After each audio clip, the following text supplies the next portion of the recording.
14th verse, Daniel 6, verse 14. That's Daniel 6, verse 14. Thank Ned for taking care of the class last week. I was able to, by way of live streaming, and live streaming is good if it's used right. And we welcome, of course, all of those that are joining us by live streaming this morning. But last Sunday morning, 1,800 miles away, I was able to take in the class. Ned was talking about the rich young ruler, and then the sermon had to do with the garden of the heart. Is that right? Does anybody remember that? Turnips and lettuce and so on? Yeah. So that live streaming is really something. When be in other parts of the world and tune in to the congregational activities here. It's a good thing, obviously, if it's used appropriately. Daniel, the 6th chapter,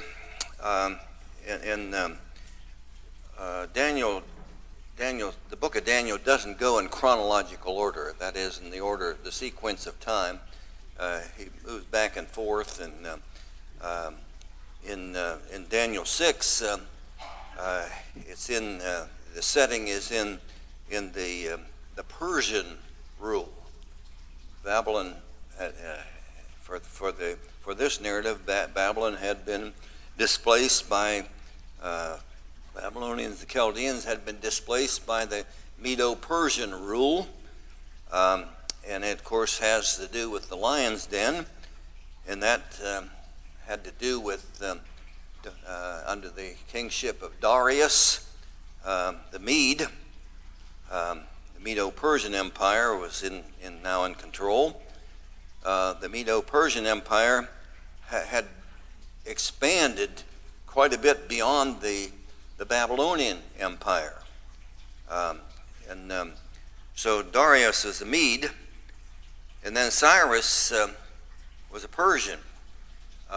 Darius was, I believe, in the range of 60 years old when he was reigning in that empire, and then he was replaced by Cyrus the Persian. So you see, they have the Medes. They had some part in this, and the Persians then, and then it became the Persians became dominant there. Darius established a government of 120 provinces that reported. There were 120 princes of those. He had appointed 120 princes, governors or whatever, and they reported to three what was called in the King James Version presidents, and those three presidents then. The 120 princes from across the country, across the empire, reported to the three presidents, and then, of course, they reported to the king. A hierarchical form of government, and just in a short period of time, here was Daniel, who was in the Babylonian government for 70 years. The Babylonian government, then was defeated, and Medo-Persians took over, and shortly after Daniel had a new king, a new rulership, a new nation. Daniel must have really had a lot of influence on Darius, the new king of a different empire. As we read this narrative in the whole event of the lion's den, Darius in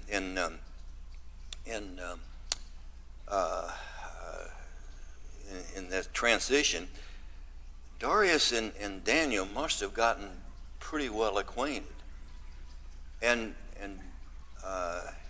there must have been because of how this story of the lion's den unfolds, Darius, the king, had a really high regard for Daniel.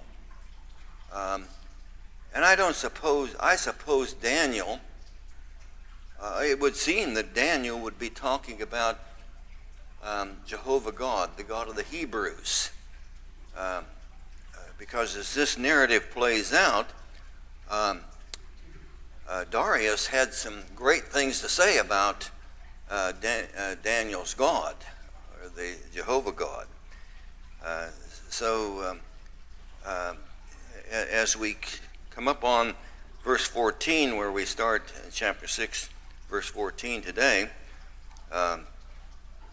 we have a situation where Daniel was the head. Okay, he was kind of the head of the three presidents, and then the 120 princes, reported to them. And here, it just was human nature for there to be conflict in the politics there, wouldn't it? Now here's a Hebrew, and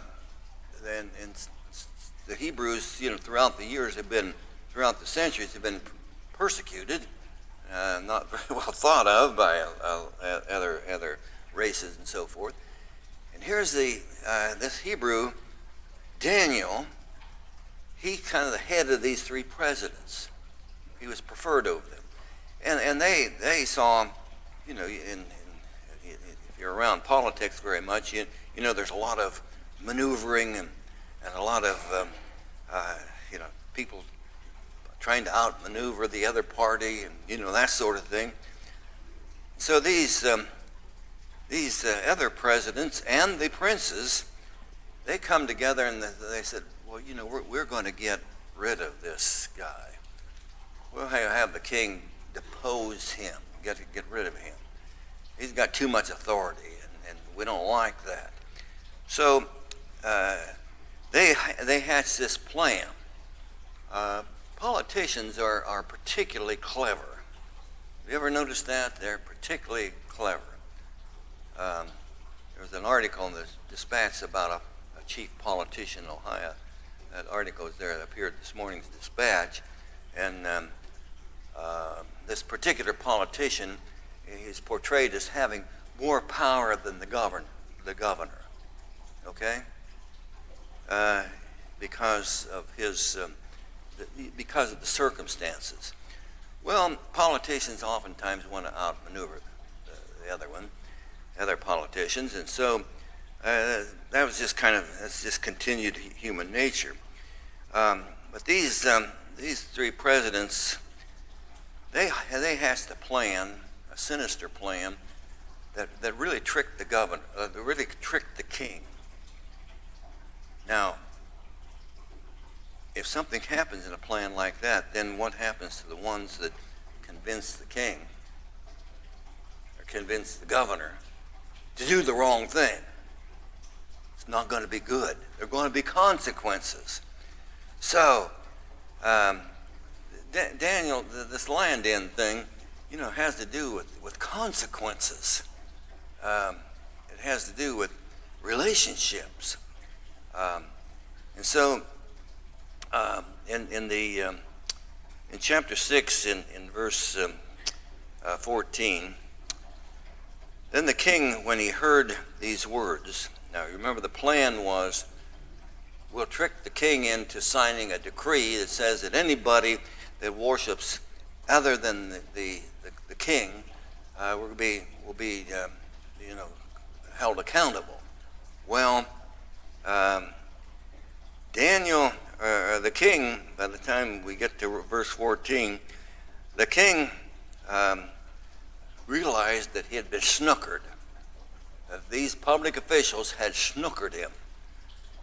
And he was mad at himself.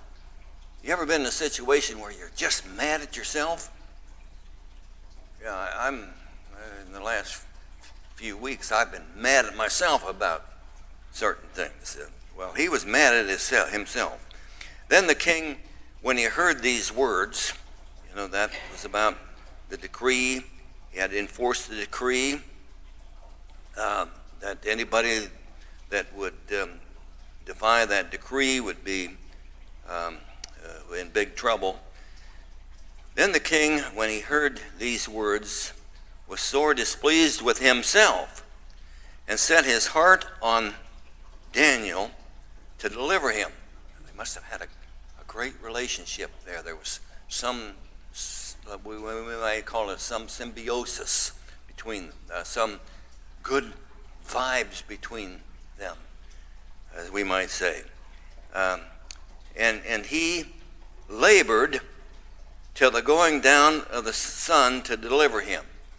Now, he couldn't change the law. He couldn't change that, which said that a law was a law was a law, and it had to be obeyed. Even the king had to be, we often say that, even the president of the United States is not above the law. Got to follow the law. Everybody has to follow the law, and that's at least that's the theory. And so the king worked all day trying to figure out how he was going to get around this situation to punish Daniel. Well, he couldn't figure it out. There was no way. No doubt he had his advisors, checking the law, seeing if there's any loopholes in the law, any way to save Daniel. Well, it didn't work. He had to follow through. Then these men assembled unto the king and said unto the king, Know, O king, that the law of the Medes and the Persians is that no decree nor statute which the king established may be changed. Even if the king wanted to change it, you see. Then the king commanded that they brought Daniel and cast him into the den of lions. Now the king spake and said unto Daniel, Thy God whom thou servest continually, he will deliver thee. Now, notice that, he will deliver thee. Daniel must have really taught the king, King Darius, about God. He was at least had the idea in his mind. The king had the idea in his mind that the God of Daniel would deliver him.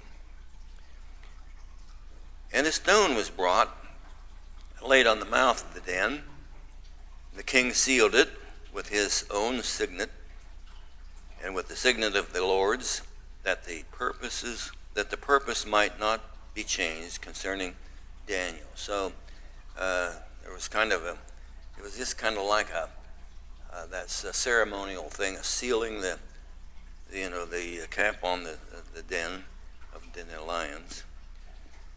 And then the king went to his palace, passed the night fasting.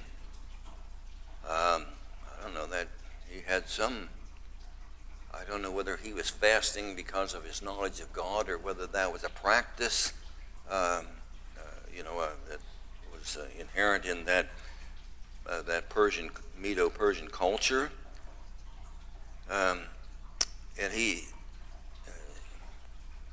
Then the king went to his palace and passed the night fasting. Neither were instruments of music brought in. There was no. He didn't want to be bothered by any soothing music or anything, which was kind of customary to soothe the kings to sleep. And his sleep went from him. What's that mean? He didn't sleep. You ever been in a situation where you just couldn't sleep all night long? Well, that was because you had some issue on mind. Then the king arose very early in the morning, went in haste into the den of lions. It says very early in the morning. And when he came to the den, he cried with a lamentable voice into Daniel. You can imagine, he's wondering what Daniel's situation was. And the king spake and said to Daniel, O Daniel, servant of the living God. Now that's interesting language.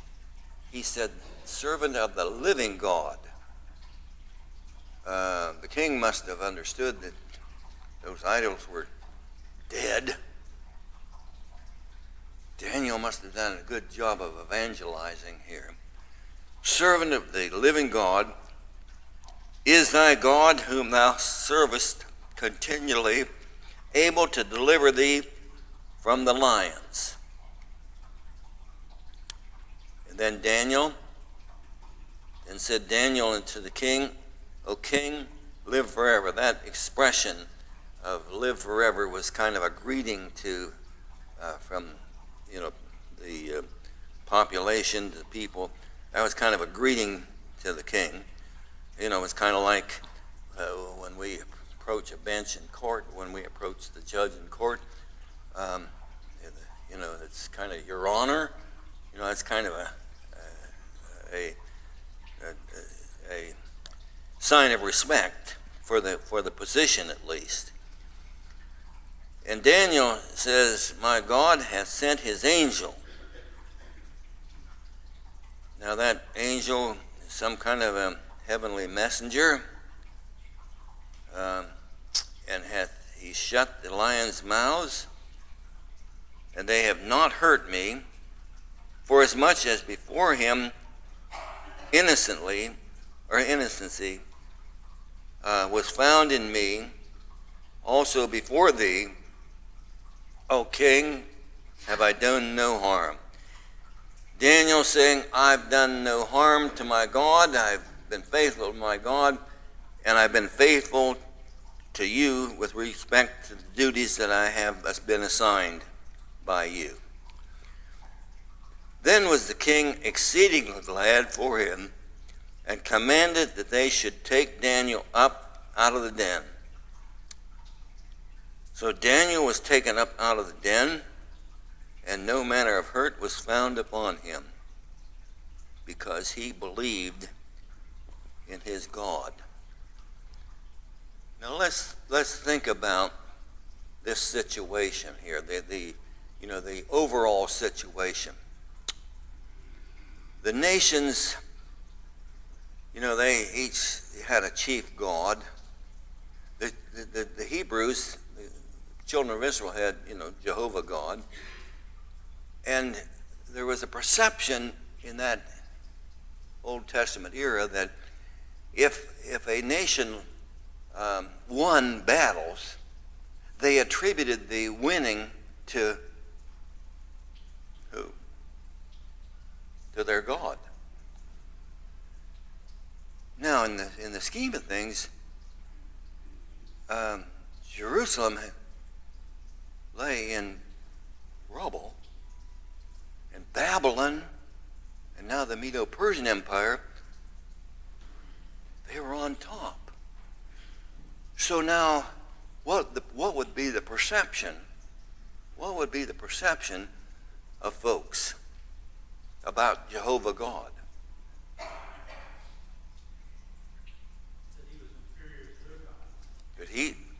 God lost. The God of the Hebrews lost the game. Jerusalem was in rubble. The Hebrew people were where? In captivity. So the perception was that God lost. Now all these miracles that happened in Babylon, what was the purpose of all those miracles?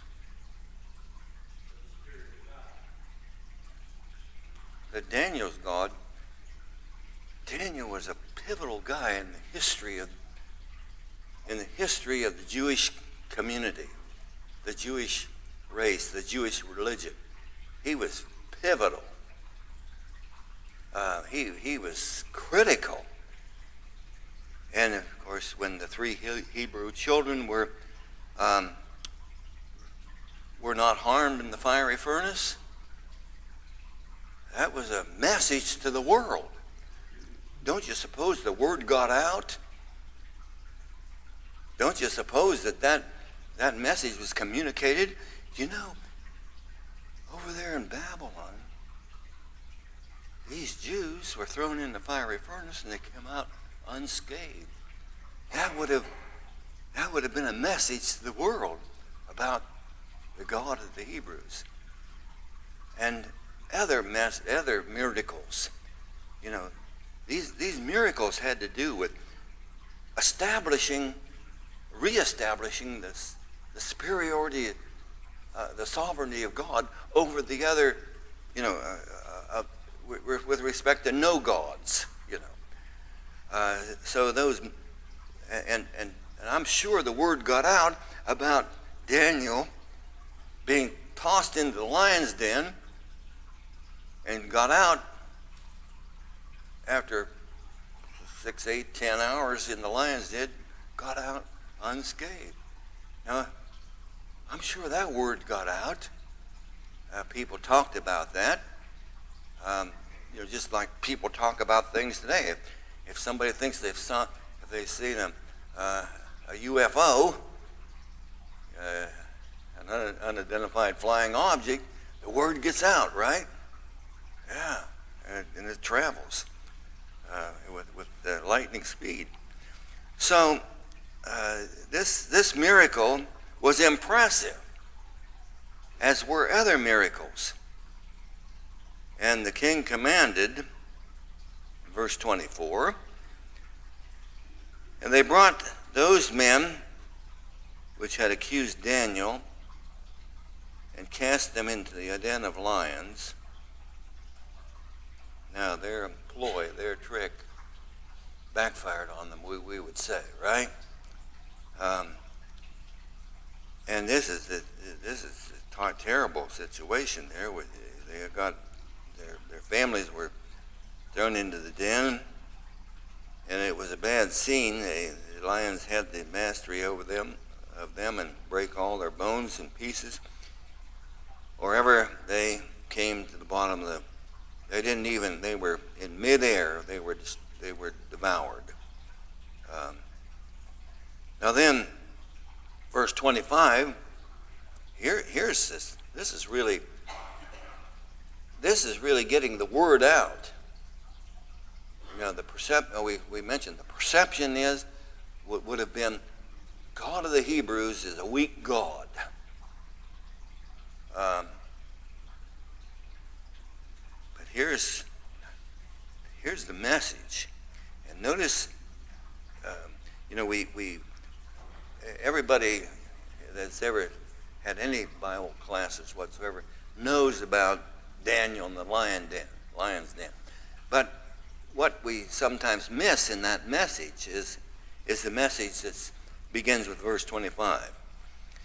Then King Darius wrote unto all people, nations, and languages. Now, all people, that Babylonian, or that Persian Empire, replacing the Babylonian Empire, that empire not only included the whole area that Babylon had conquered, but it included now under the Persian Empire, it included Egypt, Libya, and it was greatly expanded from the Babylonian Empire. 120 provinces. Then the king wrote to all people, a vast kingdom, nations, individual geographic areas that constitute a nation, and the languages. Now, they must have had some people that could interpret, what this decree was in their own language. that dwell in all the earth, peace be multiplied unto you. Here's the message. I make a decree. This is the king of the world here, the king of that whole area. I make a decree. And this was his law going forth to all the people, all the languages, all the nations, that in every dominion of my kingdom men tremble. Now here's the decree, folks, that you need to tremble. Pay attention. You need to fear before the God of Daniel. Now remember, Daniel was still in government. He was in Babylonian government for 70 years, and then now this is into the Medo-Persian regime. But Daniel must have been well known in the world, at least in political services, because he says the God of Daniel. For he is the living God, and steadfast forever, and his kingdom that which shall not be destroyed, and his dominion shall be even unto the end. Now, that's quite a statement. You see, the Babylonians, and I suppose the Assyrians before the Babylonians, I suppose they figured that their geographic kingdom, their government was going to continue on and on and on. But here, the king Darius is setting the record straight. He's saying here that kingdoms of men come and go. But the king said, for he is the living God, steadfast forever, and his kingdom that which shall not be destroyed, and his dominion shall be forever unto the end unto the end. Now, what he's saying there is that we might put it this way, that God is the ruler of the universe. He's the ruler of nations. Nations come and go, but God continues.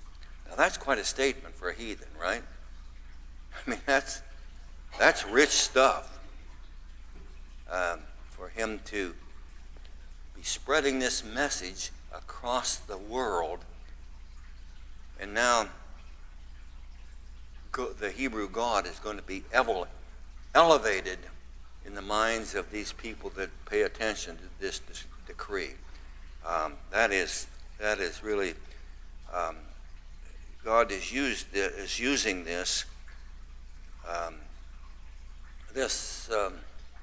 non-Jew, this Gentile person that was steeped in heathen gods. He's using this person to inform the world that God is the living God. And he amplifies that message.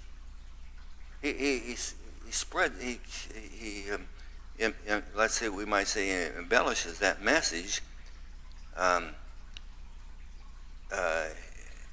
in his further statements here.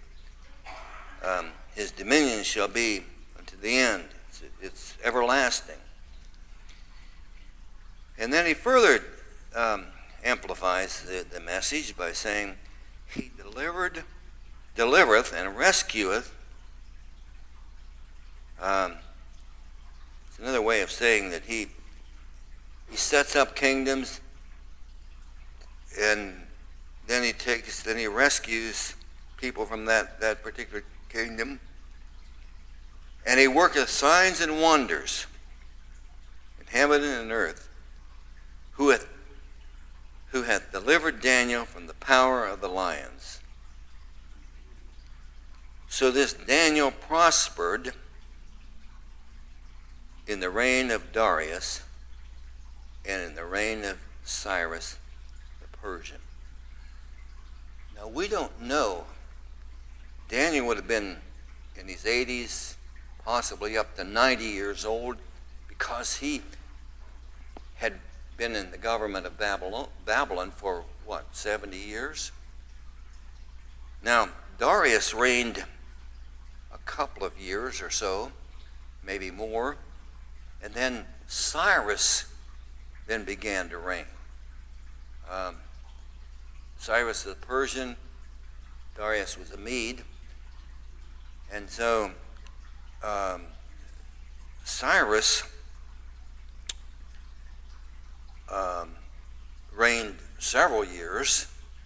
We don't know how long Daniel lasted in that Medo-Persian government. But think of this. Daniel was there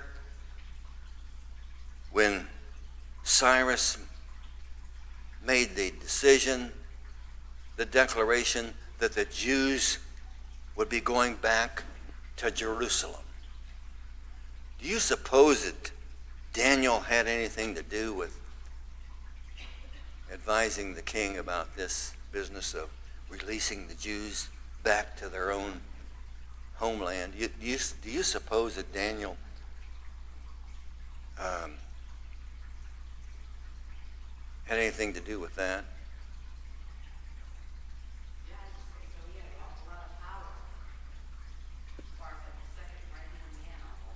He was at this point in time, he would have been second to the king.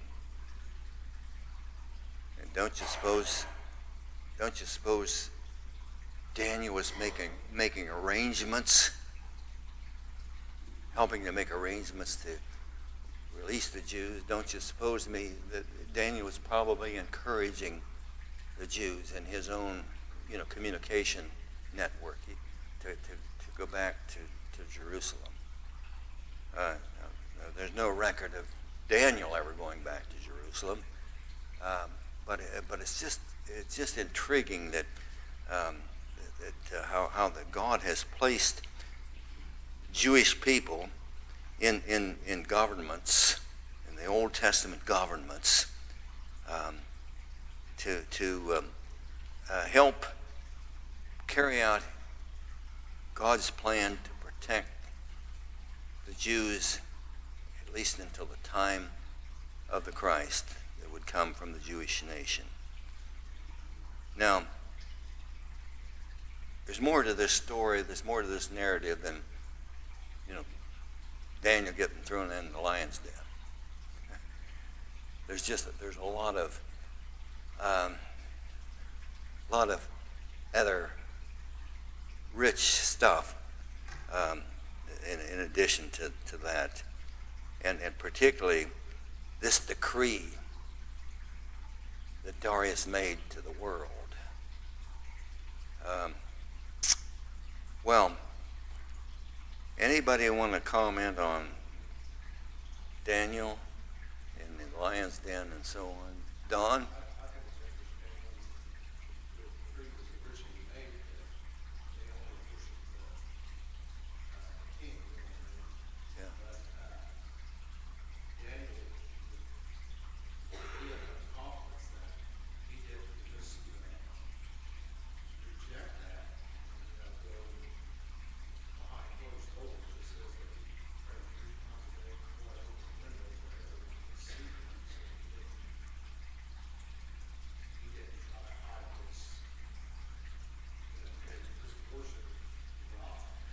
Don's comment is that in no way did Daniel hide his devotion to God. I mean, he, was all, his life was under scrutiny by politicians and others. And Daniel, the message Don's saying here is that he didn't, in face of death, he didn't hide his convictions. Mark, you look like you had thought. Ned? It's interesting that Doris had a personal feeling where he didn't sleep that night, or he actually had a faith in David's God, because when he was cast in, he said that your God would save you, and then the first thing in the morning, when he believed it, he went out Yeah. talking to Daniel, as opposed to just seeing what would remain. But he was out yelling for Daniel, and Daniel responded. Ned is mentioning that Daniel, the relationship between Daniel and the king was more than just a working relationship. It was a personal relationship, and that Ned also mentioned that the king must have had some knowledge of God and how that and he was shook up all night long, and then was just glad when he found the next morning that Daniel was safe. Yeah. I think in verse 24 is a good lesson for us too, because when the king, after Daniel came out of the den of lions, they cast in the den of lions them, which were the accusers, of not only them, but their children and their wives. And so our actions, that teaches us, our actions don't just affect us sometimes. They affect other people around us, and I mean, their children are punished, and the children didn't throw Daniel in the lion's den. Yeah. Melinda's comment is that decisions that we make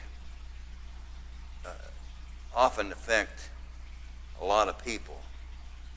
You might, when you're making a decision, you kind of think, well, what's best for me, or how's this going to affect me, without being cognizant that the decision might affect lots of people.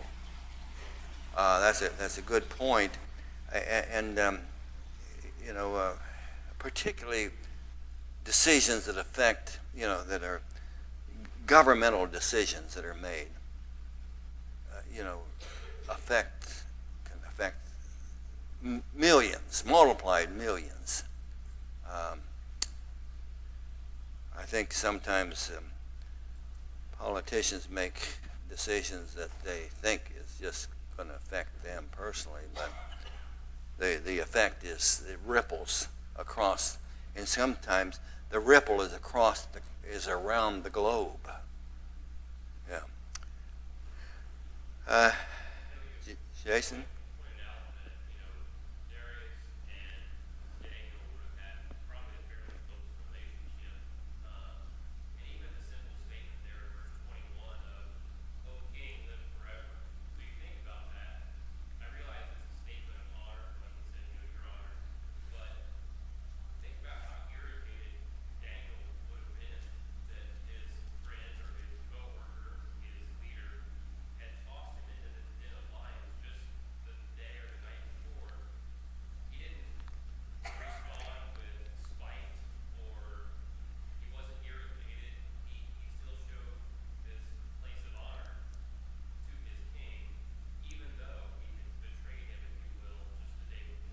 Yeah, Jason's saying that in terms of Daniel saying, "O King, live forever," showing honor and respect, even with the decree that the king was making that would have killed. Daniel was very respectful to the king, even though the king's decree could have cost him his life. Yeah, that's a good point. Any closing comments about Daniel and his? I would emphasize that the lesson is more broad than just Daniel getting tossed in the lion's den. There's a lot of other auxiliary lessons that are Now, next week we're going to, and we'll kind of introduce that. Next week we'll talk about something that happened years earlier than the Lion's Den deal, the Lion's Den narrative. Because chapter 7 has to do with a situation, well, it has to do with prophecy that was given during the reign of Belshazzar. Remember, Belshazzar was a king prior to the last king of the Babylonian Empire. Belshazzar was the grandson of Nebuchadnezzar, and remember of the 70 years of reign, where Babylon lasted 70 years. Nebuchadnezzar reigned about 40 of those, or over half of the time that Babylonian Empire was in control. And so the prophecy in chapter 7 has to do with, it took place, it was given to Daniel prior to the Lion's Den deal. And there it says in chapter 7, verse 1, and in the first year of Belshazzar, so it was just at the beginning of his reign, Daniel had a dream and visions of his head upon his bed. Then he wrote the dream and told the sum of it, some of the matters. Now, you see, by the time Daniel was thrown in the lion's den, he'd already had this vision under a previous rulership. Daniel spake and said, I saw in my vision by night, and behold, the four winds of heaven strove upon the great sea. And four great beasts came up out of the sea, diverse one from the other. Now, you recall that, and this vision has to do with this dream, the vision has to do with a continuation or another look at the nations that would follow Babylon. Remember the vision or the dream that Nebuchadnezzar had was that he dreamed about a colossal figure that had a head of gold and chest and arms of silver and belly of brass and feet with iron mixed with miry clay. And that dream had to do with Babylon, the head of gold, and then the Medo-Persian reign, and then the Grecian reign, the Macedonian, the Grecians under Alexander the Great, and then the Roman rule. Now, the vision in chapter 7 looks at that from another perspective. At least the symbolism is different.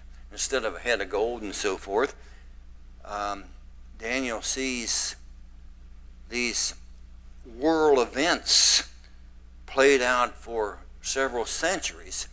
He sees these world events in terms of some beasts. And in the chapter we find that those beasts represent Babylon, Medo-Persian, the Grecian or the Macedonian rule, and then the Roman rule, you see. I think sometime, Mark, you need to have that class on that you started on what happened during at the end of the the biblical story, or the end of inspiration, and between the Testaments. Mark had started a study on that and got out of time. But we need to revive that study because it helps us. That helps to further understand this situation of the Babylonian, Medo-Persian, Grecian, and Roman empire. So chapter 7 is going to be a really interesting chapter from the standpoint of embellishing. Maybe that's the wrong word, but in terms of giving us a greater understanding of these various kingdoms, worldwide kingdoms. And then, of course, that ends up, or within that, is the king, God's everlasting kingdom, the church, his kingdom. So we'll start there in chapter 7 next week.